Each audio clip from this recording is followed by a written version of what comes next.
This is the Randi Rhodes Show on 960 KNEW and online at 960KNEW.com. After the week from hell, it's BS News for this Friday, the 19th of April, always a very calm day, 2013. And away we go. Dateline. The big story was the two bombs that exploded at the Boston Marathon. A third suspected bomb at the JFK Library turned out to be an electrical fire. Anybody who wants to harm as many Americans as possible knows that, well, the last place you'd want a bomb would be a library. On Thursday, authorities have released the names and photos of the suspects. By Friday, one was dead and the other was on the run with his picture everywhere on the internet and TV. It's possible now that even the New York Post will get his identity correct. The suspects were originally from Chechnya and later lived in Dagestan, Kazakhstan, and Kyrgyzstan. This will all come as a surprise to most Americans, if only because they've never heard of those places. I certainly have never pronounced them before. Dateline, a whole nother country.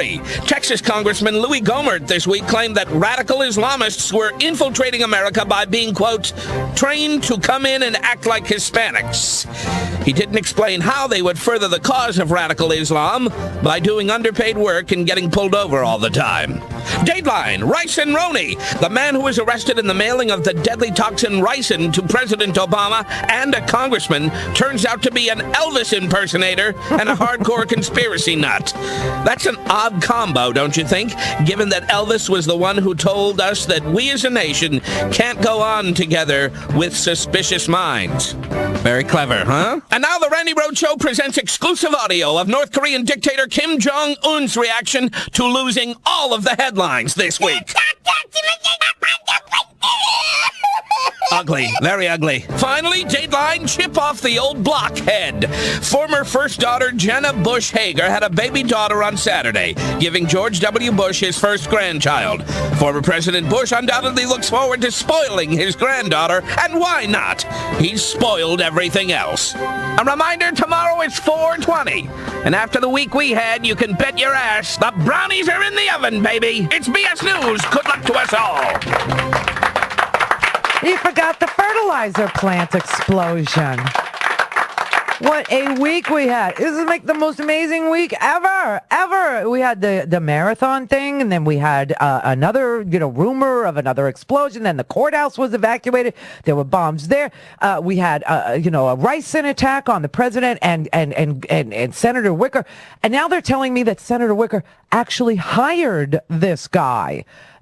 He hired him. The guy was trying to kill him, and he hired him. And he was a conspiracy theorist who thought that there was some body parts thing that they were, harvesting your body parts in the hospitals or whatever.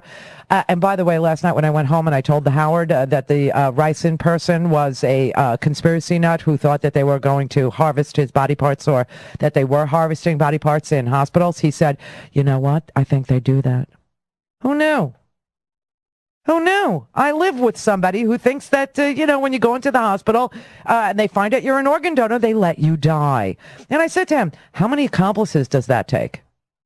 I mean, you've got the nurse, you've got, the attending, you've got the admissions, you've got like all these people just letting you die and everybody's in on it. He goes, yeah. So we had that, and then we had a fertilizer plant explode in Texas, and now we've got thousands of police officers who are going door to door looking for one 19-year-old kid from a Chechen kid who has lived here since, I guess, what they say, 2003, 10 years, since he's 9. Since he's 9.